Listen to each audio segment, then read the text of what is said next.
ఉత్సవం సినిమా పేరు, దర్శకుడు అర్జున్ సాయి.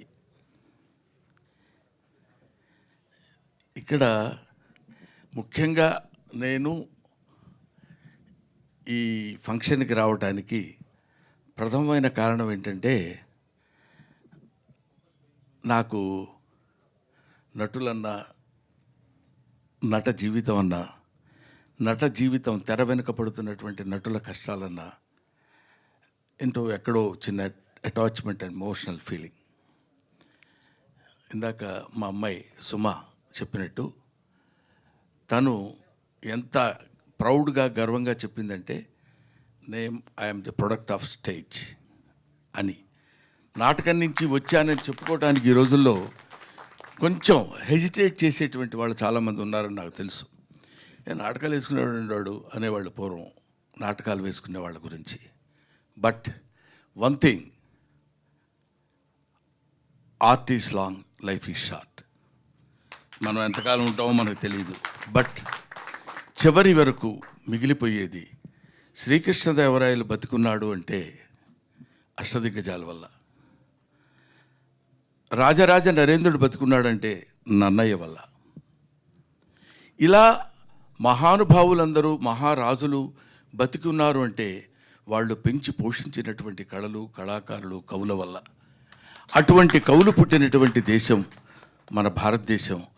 అటువంటి కవులు, కళాకారులు ఉన్నటువంటి దేశం మన దేశం. కాబట్టి ఈ దేశంలో ఉన్నటువంటి కళాకారుల యొక్క జీవితాల గురించి ఇందాక సురభి నాటక పరిషత్ గురించి చెప్పారు. వాళ్ళు just they dedicated they life for the sake of stage. రంగస్థలం కోసం, రంగస్థలం మీదనే తండ్రి కొడుకులు వాళ్ళే, రాముడు రావణాసురుడు వాళ్ళే, అన్ని రకాలైనటువంటి విభిన్నమైన పాత్రల్ని పోషించి అలా అలా అలా చేతిలో పట్టుకుని ఆ వెలిగిపోతున్నట్టు, ఆరిపోవటానికి సిద్ధంగా ఉన్నటువంటి రంగస్థలాన్ని ఇవాల్టి వరకు వెలిగిస్తూనే ఉన్నటువంటి ఆ మహనీయ కళాకారుల యొక్క హృదయాలకి శిరస్సు వంచి పాదాభివందన చేస్తున్నారు. అది కళాకారుల వరకు సంబంధించింది. ఇందాక మిత్రుడు లక్ష్మీ భూపాల్ చెప్తూ ఒక మాట అన్నారు. రంగస్థలం, రంగమార్తాండ సినిమాలో చాలా బాగా యాక్ట్ చేశారు బ్రహ్మానందం గారు అంటూ ఒక మాట చిన్నది యథాలాపంగా వదిలేశారు ఆయన. ఏంటంటే, ప్రకాష్ రాజ్ గారి కంటే కూడా బాగా యాక్ట్ చేశారు అని. అది నేను దాన్ని మెన్షన్ చేయకపోతే దాన్ని నేను అంగీకరించినట్టు అవుతుంది. Prakash Raj is a Born artist. అంతటి మహానటుడు అతను. నటుడుగా అంతటి ఉన్నత శిఖరాలను అందుకున్నటువంటి, అతనిలో ఉన్నటువంటి ప్రతి అణువు యాక్ట్ చేయగలిగినటువంటి కెపాసిటీ ఉన్నటువంటి మనిషి, ఆర్టిస్ట్. అటువంటిది వాళ్ళతో పోలిక కాదు. నేను ఇది జెన్యూన్గా చెప్తున్న మాట, ఏదో మోడెస్టీగా చాలా మంచివాడిని అనిపించుకోవటం చెప్పే మాట కానే కాదు. రంగస్థలం సాక్షిగా చెప్తున్నాను. ఆ రోజు ఒక కృష్ణవంశీ కానీ, ఒక ప్రకాష్ రాజ్ లాంటి వాళ్ళిద్దరూ నన్ను ఎన్నుకుని నా దగ్గరికి రావడం, అది నా గొప్పతనం కాదు, వాళ్ళ సంస్కారం. వీడి దగ్గర ఈ టాలెంట్ ఉంది అని వాడిని పట్టుకుని తీసుకొచ్చి నన్ను అలా పెట్టి మౌల్డ్ చేసి చూపించినటువంటి విధానంలో, అఫ్కోర్స్ అలా అని నేను చేతగానే ఆర్టిస్ట్నే కాదు, I got my own talent as an artist. కానీ దాన్ని పైకి ఎలివేట్ చూపించగలిగినటువంటి వాళ్ళు. ఈ రంగమార్తాండ అనేటువంటి సినిమా విషయం ఇప్పుడు అప్రస్తుతమైన ఎందుకు చెప్పాల్సి వస్తుందంటే, రంగమార్తాండ గురించి, ఈ సినిమా అంతా రంగస్థలం గురించే. రంగస్థలంలో ఒక్కొక్కటి ఆలోచిస్తుంటే ఎంతమంది కళాకారులు మధ్యాహ్నం గబగబా ఇక్కడొక నాటకంలో ఒక వేషం వేసి, మళ్ళీ 10 గంటల నుంచి బయలుదేరి ఇంకో చోటుకి వెళ్ళి ఇంకో పరిషత్తులో నాటకం వేసి, అక్కడి నుంచి లారీలు పట్టుకుని వెళ్ళిపోయి నాటకాలు వేసినటువంటి ఇంతటి, ఇప్పుడు మనం స్వతంత్రం వచ్చింది ఆగస్టు 15 అనుకుంటాం. స్వతంత్రం ఎక్కడొచ్చిందంటే ఎంతోమంది త్యాగధనుల యొక్క ఒక దీన్ని సమాధి మీద నుంచి పుట్టినటువంటి అద్భుతమైన వృక్షాలు ఇవాళ మన స్వాతంత్రం. అలాగే ఈ రంగస్థలం మీద ఎంతోమంది కళాకారులు పుట్టారు, పోయారు. కానీ ఈ రంగస్థలం మీద ఉన్నటువంటి కళాకారులను బతికించేటువంటి శక్తి ఒక్క కళాకారుడికి మాత్రమే ఉంది. వాళ్ళది తెలుసుకుని, ఇదిగో తమ్ముడు ఎల్బి శ్రీరామ్, ఈయన నన్ను ఎవరు చూస్తారు, ఎంత డబ్బు వస్తుంది, ఎంత ఆదాయం వస్తుంది, నేను ఏం చేయాలి, ఏం చేయకూడదు, దీనివల్ల ఉపయోగం ఏంటి అనేది లేదు.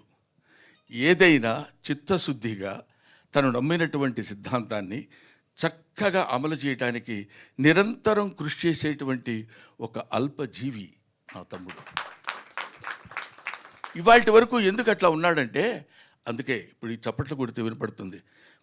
భవనపాటి కామేశ్వరరావు గారు చెప్తారు కీర్తిశేషుల నాటకంలో, ఆ చప్పట్లే కదరా ఆకలిగా ఉన్న కళాజీవికి పంచపక్ష ప్రమాణాలు. ఆ కళాకారు పంచపక్ష ప్రమాణాలు ఆ చప్పట్లే కదరా కళాకారుని విర్రెత్తింపచేసే ఏకైక సంఘటన. ఆ చప్పట్ల ముందు కరిగిపోకుండా ఎలారా నిలబడటం అంటాడు. అది ఇక్కడ కూర్చుని ఇంటికి వెళ్తే ఫుడ్ ఉందా లేదా, బాధ, కష్టం, ఆ సుఖం, ఆ తాగుడ, ఇదన్నీ పక్కన పెట్టేసి అక్కడ కూర్చున్నటువంటి ఆ చివరి ఆ ప్రేక్షకుడి నుంచి ఈ ప్రేక్షకుడి వారి చేత వాళ్ళ చప్పట్లు, కరతాళ ధ్వనులు వినపడుతుంటే పొందేటువంటి ఆనందం అనిర్వచనీయం. దాన్ని ఎవరూ చెప్పడానికి వీల్లేదు, చేయటానికి వీల్లేదు. అంతటి మహనీయమైనటువంటి శక్తి సంపద కలిగినటువంటిది ఆర్ట్.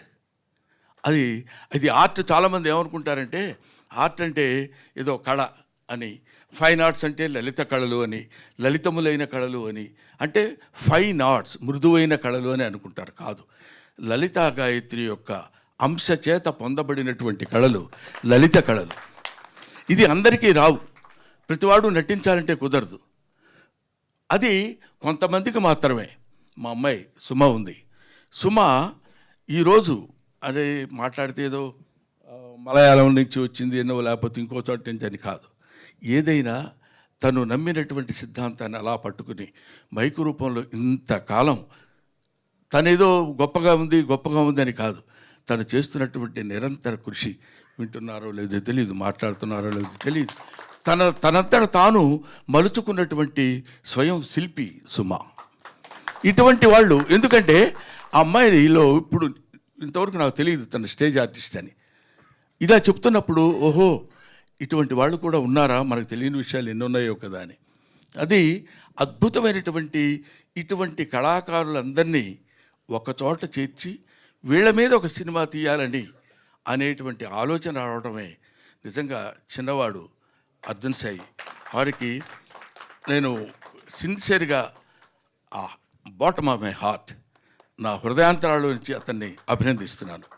ఎందుకంటే ఇందాక రైటర్ చెప్పారు, ఇక్కడ ఇలాంటి సినిమాలు ఎన్నుకోవాలంటే దానికి కొంచెం దమ్ము కావాలి, దానికి ఇది చెప్తూనే అట్రాక్ట్ చేయగలిగినటువంటి, అంటే మళ్ళీ సినిమాటిక్గా కావాల్సినటువంటివన్నీ డీల్ చేయటం. ఇందాక మా ఏం రత్నమ్మ గారు చెప్పారు. ఏం రత్నమ్మ గారు అంటే ఆ రోజుల్లో ఆయన వస్తున్నా అంటే దడదళ్ళాడిపోయేవాళ్ళం. ఆయన సినిమా ఏంటంటే అది మన ప్రకాష్ రాజు, మేము సంకల్పం సినిమాలో ప్రకాష్ రాజు మొట్టమొదటిసారి ఎంట్రీ, ఆ తర్వాత నా ఎంట్రీ. అంటే ఇంచుమించు ఇద్దరం అప్పుడప్పుడే సినిమా ఇంట్రెస్ట్లోకి వచ్చిన వాళ్ళం. ప్రకాష్ రాజు ఆ సినిమాలో ఇంట్రడ్యూస్ చేశాడు ఆయన. అలా కనపడుతున్నాడని మామూలుడు కాదు, ఓ మాటలో చెప్పాలంటే పొట్టోళ్ళు తక్కువోళ్ళు కాదు. కాబట్టి అటువంటి అలాగా ఉన్నటువంటి వ్యక్తుల్లో వీళ్ళల్లో ఉన్నటువంటి ఒక ప్రకాష్ రాజ్, వాడిలో ఉన్న జీల్, వాళ్ళందరినీ పట్టుకుని ఎలా మేనేజ్ చేసుకొచ్చాడు అనేది ఊరికి అందరికి కలిపి ఇంటికి భోజనాన్ని పిలిచి భోజనం పెట్టి పంపించే లోపే గిలగిల్లాడిపోతాం. అటువంటిది ఒక సినిమా అనేటువంటి మహాయజ్ఞాన్ని, దాన్ని ఈ సినిమా అంటే మీకు ఎలా ఉంటుందో మీకు తెలుసు, నాకు తెలుసు, ప్రత్యేకంగా చెప్పాల్సిన అవసరం లేదు. ఇంతమంది నటీనటులను ఒక చోట చేర్చి వాళ్ళందరి మనోభావాలు ఎలా ఉంటాయో కనుక్కోగలిగినటువంటి వాడు అర్జున్ సాయి. అలా పట్టుకుని వాళ్ళందరినీ తీసుకొచ్చి, నేను ఒక్కడనే ఈ సినిమాలో బహుశా ఈ విగ్గులు లేకుండా ఉన్నాడు నేనే అనుకుంటా. న్యాచురల్ కాదు, అదేదో చెవులు ఊదాడు, అర్థం కాలేదు. నేను కూడా అర్థమైనట్టు యాక్ట్ చేయాలి. అది ఈ తర్వాత సినిమా అంతా అయిపోయింది కదా, రిలీజ్ రెడీగా ఉంది కదా, మొన్న వచ్చాడు ఇంటికి. ఎస్వి రంగారావు గారి గెటప్ ఉందండి, అదొక్కటి గురుగారు అంటాడు. ఆ ఫేస్ చూడగానే కుదరదు అనాలనిపించదు. అలా పడిపోతాం, మనకు తెలియకుండానే పడతాం. అలా పడేశాడు ఇంతమంది ఆర్టిస్టుల్ని, ఇంత పెద్ద పెద్ద టెక్నీషియన్స్. అంటే మామూలు విషయం కదా. ఒక అనూప్ రూబెన్స్ కానీ, తర్వాత మన గౌతమ్ ఎవరు రసూల్ ఎల్లోరా, అవి చూస్తుంటేనే ఒక అద్భుతమైనటువంటి వాళ్ళందరినీ పట్టుకుని ఇతనైనా ఇవన్నీ చేయించింది అనే అనుమానం మనకు కలిగే విధంగా ఒక అద్భుతమైన సినిమా తీశాడు. ఇది నిజంగా ఉత్సవమే. ఇది ఇలాంటి సినిమాలు బతకాలి, ఇలాంటి సినిమాలను మనం బతికించాలి అనేటువంటి అభిప్రాయంతో, ముఖ్యంగా నేను ఈ మధ్య I made it a principle. ప్రతి పెద్ద సినిమా ఫంక్షన్లకు వెళ్తే అందరిలో ఒకళ్ళం అవుతాం. ఇలాంటి వాళ్ళకి మనం ఉపయోగపడితే, కళాకారుడిగా నేను ఏదో కొన్ని సంవత్సరాలు చేశాను, కొన్ని గొప్ప గొప్పవన్నీ చేసుకున్నాం. మీ అందరి దయవల్ల నాకు మంచి పేరు వచ్చింది, మంచి కీర్తి వచ్చింది. ఆ విధంగా మంచి ఆనందకరమైనటువంటి ఆర్థిక పరంగా హ్యాపీగా ఉన్నాను. But I should be useful to the youngsters like you.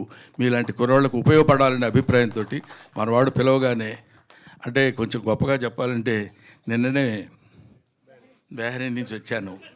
అయినా సరే నేను ఇక్కడికి వచ్చానంటే నేను ఎంత గొప్పవాడినో మీరు ఆలోచించండి అని చెప్పాల్సిన పరిస్థితి కాకుండా, అతను రాత్రి 11:30, 12 గంటలకు వస్తే, గురువుగారు అదొక చిన్న అదే applying voice, commanding voice, begging voice, Jabardasth voice తెలీదు.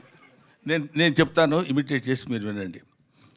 గురువుగారు ఎవరు? నేను గురుజీ అని. నన్ను మర్చిపోయారా మీరు? ఒక ప్రియురాలు ప్రియుడితో అంటే చూడండి, నన్ను మర్చిపోయారా మీరు?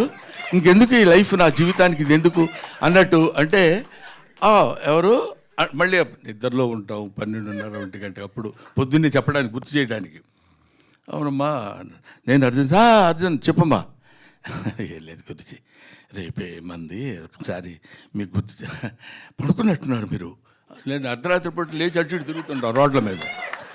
అనుకోబోదు చెప్పండి అని మీరు బాగా డిస్టర్బ్ చేసినట్టున్నారు, ఏమనుకోవద్దండి అని చెప్పి డిస్టర్బ్ చేయాల్సినంత చేసి, ఆ తర్వాత అంటే అది మాకు కందుకూరు వీరేశలింగం గారు ఏదో దీనిలో చెప్తూ, దెబ్బ తగిలితే ఎవడన్నా కొరడాతో కొట్టాడు అనుకోండి, చర్రమని రియాక్ట్ అయిపోతాం.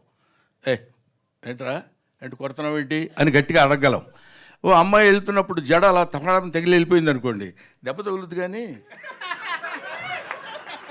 అది అర్జున్ సాయి. సో ఇటువంటి